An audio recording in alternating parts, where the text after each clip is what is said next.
सद्गुरुदेव की जय। नवदा भक्ति का एक रूप सद्गुरु के उपदेशों का श्रवण करना है। उपदेश सद्गुरु की आध्यात्मिक वाणी होती है। इन उपदेशों के श्रवण से मन विकार रहित तो होता ही है, साथ ही अलौकिक आनंद की भी प्राप्ति होती है। उपदेश सद्गुरु के आत्मानंद की अभिव्यक्ति है। विद्वानों ने इसी वाणी को समाधि भाषा भी कहा है। समाधि भाषा से तात्पर्य है समाधिस्थ दशा के वचन। सद्गुरु के उपदेश मोह निशा में सोए हुए लोगों को जगाने वाले होते हैं। इसके श्रवण से साधक की शक्ति और भगवत प्रेम का विस्तार होता है। श्रवण की भाषा सीधे मन को प्रभावित करती है।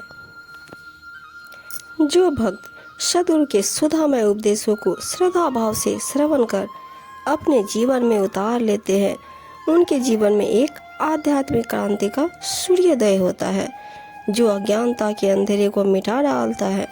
सद्गुरु के उपदेशों के प्रभाव से उनकी सारी मलिनता नष्ट हो जाती है। उनके सभी दुर्गुण धीरे धीरे समाप्त होने लगते हैं। उनमें एक नई चेतना जागृत होती है। सद्गुरु अपने भक्तों को पग पग पर संभल कर चलने से निर्देश देते हैं। हम देखते हैं कि बसंत ऋतु के आगमन पर खेत खलिहानों वन उपवनों में हरियाली छा जाती है और नए पुष्प खिल उठते हैं। ठीक इसी प्रकार सद्गुरु के उपदेशों तथा दिव्य ज्ञान से भक्त के जीवन में परम सुख शांति तथा संतोष की बहार आ जाती है। साहिब जी अपनी साखी में बताते हैं, मान अभिमान न कीजिए कहे कबीर पुकार, जोर सिर साधु नाना में तो सिर काटी उतार। कबीर जी समझाते हुए कहते हैं कि अभिमान मत करो, अर्थात यह उचित नहीं है तथा जीवन कल्याण में बाधक है। यदि तुम्हारा सिर साधु संतों के सामने नहीं झुकता तो उसे काटकर फेंक दो। पढ़ी पढ़ी के पत्थर भये लिखी भये जो ईंट, कबीर अंतर प्रेम का लागे नेक न छीट। कबीर जी कहते हैं कि संसार के बहुत से लोग पढ़ के पत्थर के समान और लिख लिख करके ईंट की तरह कठोर हो जाते हैं। उनके अंतर में प्रेम की तनिक भी छींट नहीं लगी होती। साहिब जी अपनी साखी में बताते हैं, हस्ती चढ़िए ज्ञान का सहज दुलिटा डार, श्वान रूप संसार है फूकंदे संसार। अपने सहज स्वरूप की स्थिति का कालीन डालकर ज्ञान के हाथी पर सवार होकर विचरण करो। इसकी चिंता न करो कि कौन क्या कहता है। यह संसार तो अज्ञानी कुत्ते के समान है जिसकी भौंकने की आदत होती है, परंतु हाथी अपने मस्त चाल से चलता जाता है और कुत्ता आखिरकार भौंक भौंक कर शांत हो जाता है। इसी प्रकार संसार के लोग भी थक हार कर चुप हो जाते हैं। काम क्रोध तृष्णा तजे तजे मान अपमान, सद्गुरु दया जाहीं पर जम सिर मर्दे मान।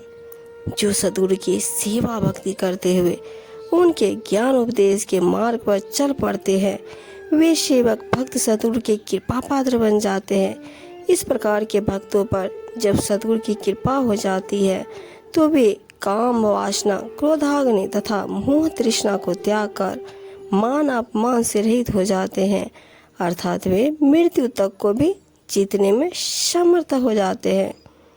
आवत गारी एक है उल्टत हो अनेक, कहे कबीर नहीं उलटिए वही एक की एक। जब कोई किसी को गाली देता है तो आते हुए गाली एक होती है, परंतु उसके प्रत्युत्तर में जब दूसरा भी गाली देता है तो वह एक की अनेक हो जाती है। कबीर जी कहते हैं, आती हुई उस गाली को मत उल्टो, अर्थात उसे शांत संयम भाव से सहन कर जाओ, फिर वह एक ही रहेगी और विवाद भी समाप्त हो जाएगा। हरिजन तो हारा भला जीतन दे संसार, हारा तो हरि सो मिले जीता जम के द्वार।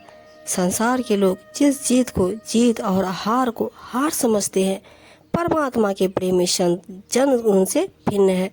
अच्छाई के मार्ग पर चलने को संसार जिसे हार मान रहा है, वह हार उस बुराई से बहुत अच्छी है जिसे संसार जीत समझ रहा है। संतों की यह हार उनकी विनम्र साधना है जो उन्हें आत्मदर्शन करा देगी और अज्ञानी जनों की जीत उन्हें मौत प्रदान करेगी।